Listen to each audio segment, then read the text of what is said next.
सबको नमस्कार। मैं उम्मीद करता हूँ कि आप और आपके घर में सब लोग स्वस्थ होंगे और कोरोना से बचे हुए होंगे। पिछले 24 घंटे में दिल्ली में कोरोना के 59 नए केसेस आए हैं और अब दिल्ली में टोटल 445 कोरोना के केसेस हो चुके हैं।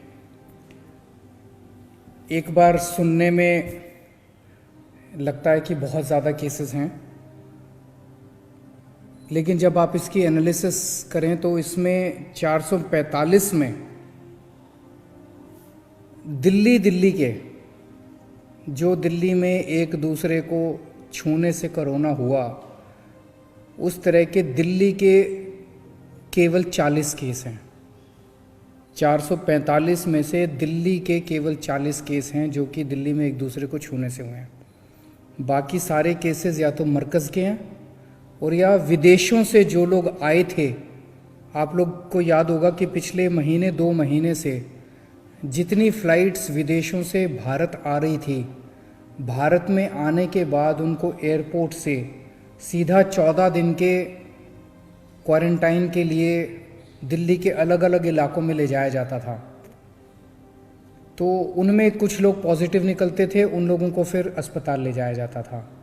तो विदेशों से जो लोग कोरोना की बीमारी लेके आए और मरकज़ के जितने मरीज थे, इन दोनों को अगर निकाल दो तो दिल्ली के अंदर जो एक दूसरे को छूने से दिल्ली वालों के जो केस हुए वो 445 में से केवल 40 केस हैं। ये मेरे लिए एक ऐसी बात है जो कि मेरी चिंता को दूर करती है कि अभी दिल्ली में केसेस फैलने लगे, कोरोना फैलने नहीं लगा है। दिल्ली में कोरोना अभी कंट्रोल में है, स्थिति अभी कंट्रोल में है। इसमें 6 लोगों की अभी तक टोटल मौत हुई है।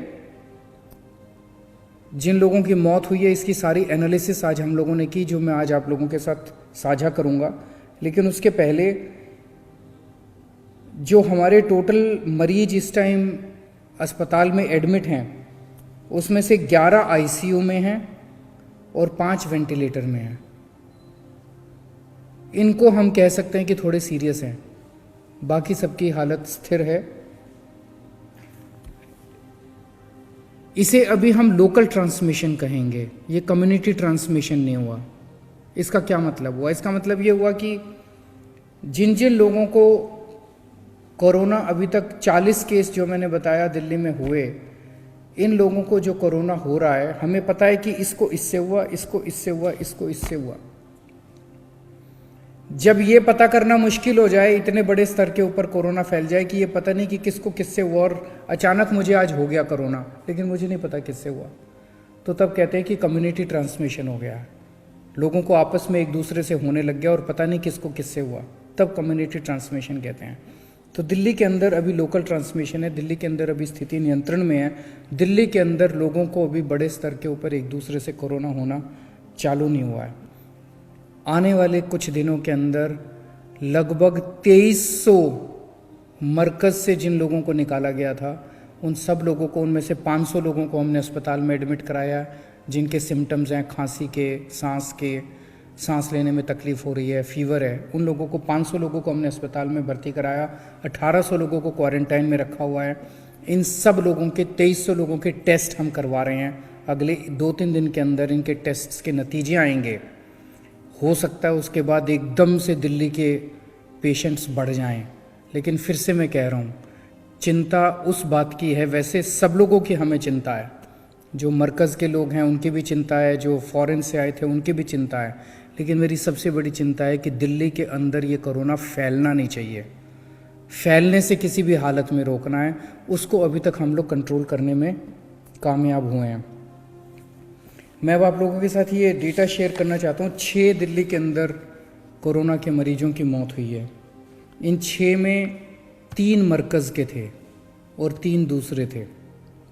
इन 6 में से टोटल 5 60 साल के ऊपर की उम्र के थे और 1 36 साल की उम्र के थे।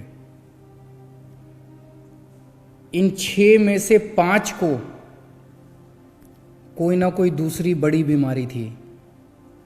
एक को लिवर की बीमारी थी, एक को शुगर की बीमारी थी, 2 को सांस की बीमारी थी और एक को दिल की बीमारी थी, हार्ट की बीमारी थी।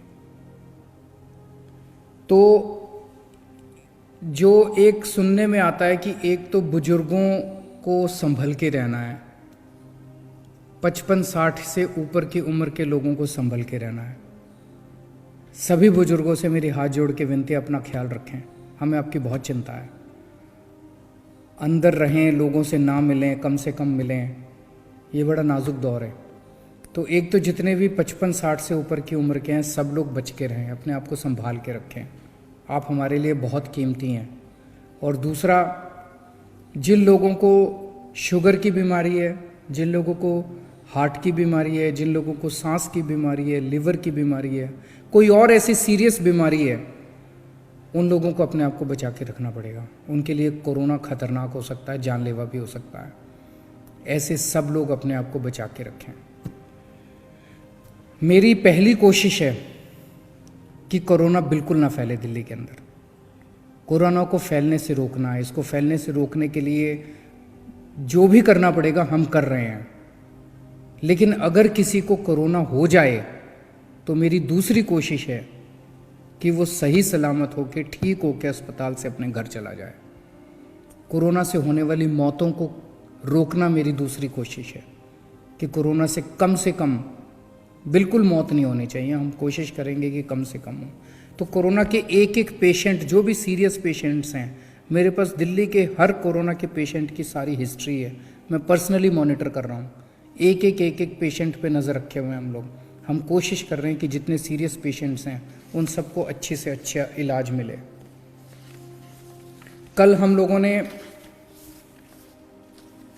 6,63,928 6,63,928 लोगों को लंच कराया था और 6,78,544 6,78,544 लोगों को हम लोगों ने डिनर कराया था। जैसा मैंने कहा, हम लोगों ने 10 लाख लोगों को लंच या डिनर कराने का इंतज़ाम किया है। अब इंतज़ाम ज़्यादा हैं, लोग कम आ रहे हैं। तो जितने भी लोग आएंगे, किसी को भी दिल्ली के अंदर हम भूखा नहीं मरने देंगे। जो सरकार कर रही है वो तो कर ही रही है। मैं देख रहा हूँ, सुन रहा हूँ, बहुत सारी सामाजिक संस्थाएं हैं, बहुत सारी धार्मिक संस्थाएं हैं। वो अपने अपने स्तर पे, कोई 200 पैकेट बांट रहा है, कोई 400 पैकेट बांट रहा है, कोई 1000 पैकेट बांट रहा है, कोई 10,000 पैकेट बांट रहा है। यही टाइम है धर्म का काम करने का, पुण्य का काम करने का। भूखे को खाना खिलाने का बहुत पुण्य होता है। तो ज़्यादा से ज़्यादा किसी को भूखे मत मरने देना। हमने कहा था जिन लोगों के पास राशन कार्ड हैं, ऐसे 71 लाख लोगों को, हर व्यक्ति को हम लोग 7.5 kilo 7.5 kgs 7.5 kilo ration free दे रहे हैं हर व्यक्ति को, 71 लाख लोगों को, 71 लाख लोगों को। लेकिन जिन लोगों के पास राशन कार्ड नहीं है, ऐसे भी बहुत गरीब लोग हैं, उनके लिए मैं बताना चाहता हूँ कि कल से हम लोगों ने वेबसाइट के ऊपर बहुत छोटा सा एक फॉर्म बनाया है। उसको आप भर दीजिए और आप रजिस्टर हो जाएंगे। आप पूछेंगे रजिस्ट्रेशन की क्या ज़रूरत है। उसकी ज़रूरत केवल इसलिए है क्योंकि हम नहीं चाहते अगर हम वैसे ही बांटना चालू कर दे तो एक आदमी 10-10 बार आके राशन ले लेगा। इतना राशन है नहीं। तो जिन लोगों को राशन मिल गया उनको दोबारा कोई लाइन में आ जाए, तीसरी बार लाइन में आ जाए, इसको रोकने के लिए केवल ये रजिस्ट्रेशन कर रहे हैं। तो 6.5 लाख लोग तो ऐसे हैं जिन लोगों ने पिछले कुछ सालों में राशन कार्ड के लिए अप्लाई किया, उन्हें राशन कार्ड नहीं मिला। उन सब लोगों को हम अब राशन दे देंगे। इसके अलावा कल से जब से वेबसाइट खुली है लगभग 40-50 हज़ार लोग रजिस्टर कर चुके हैं कल से, और भी जितने लोग रजिस्टर करेंगे, जितने लोग, उसमें केवल 3-4 बहुत छोटा सा फॉर्म बना दिया है। मेरी निवेदन है सब लोगों से जो कि कोई भी खुद भी भर सकते हैं, और जितने पढ़े लिखे लोग हैं, जितने सामर्थ्य लोग हैं, अपने आसपास जितने गरीब लोग आपको दिखाई दें जिसको राशन की ज़रूरत हो, सबसे ये फॉर्म भरवा दीजिए, सबको रजिस्टर करा दीजिए। मुझे उम्मीद है कि बुधवार या बृहस्पतिवार से आप सब लोगों को भी राशन मिलना चालू हो जाएगा। 5-5 किलो राशन प्रति व्यक्ति फ्री में दिया जाएगा। और दिल्ली के अंदर जैसे मैंने बताया कि थोड़ी सी कठिन परिस्थिति है, क्योंकि विदेशों से बहुत लोग आए, जिन लोगों का बोझ, जिन लोगों की जिम्मेदारी, बोझ नहीं कहूँगा मैं, बोझ गलत शब्द है, जिन लोगों की जिम्मेदारी दिल्ली के लोगों को उठानी पड़ी। मरकज़ के अंदर से 2300 लोगों को निकाला गया और अब 23 में से उम्मीद है कि बहुत सारे लोग पॉजिटिव निकलेंगे। तो अचानक से बाकी सारी चीज़ों का तो हम इंतज़ाम कर रहे हैं, अचानक से पीपी किट जो हैं उसकी काफ़ी कमी हो गई है। और मैं खासकर अपने डॉक्टर्स और नर्सेज और सारे स्टाफ को लेके बहुत चिंतित हूँ। तो मैं नहीं चाहता कि किसी भी डॉक्टर या नर्स को बिना पीपी के इनका इलाज करना पड़े, कोरोना के किसी भी मरीज का इलाज करना पड़े। तो कल हमने केंद्र सरकार को लिखा भी था, केंद्र सरकार से अभी तक हमें एक भी पीपी नहीं मिला है। कल हमने केंद्र सरकार को लिखा था कि हमें पीपी किट्स तुरंत इमीडिएटली अर्जेंटली मुहैया कराए जाएं, ताकि हमारे डॉक्टर्स मरीजों का बिना किसी डर के इलाज कर सकें। बहुत बहुत शुक्रिया। E5 चैनल पंजाबी हुणे सब्सक्राइब करो, बेल आइकन पे क्लिक करो।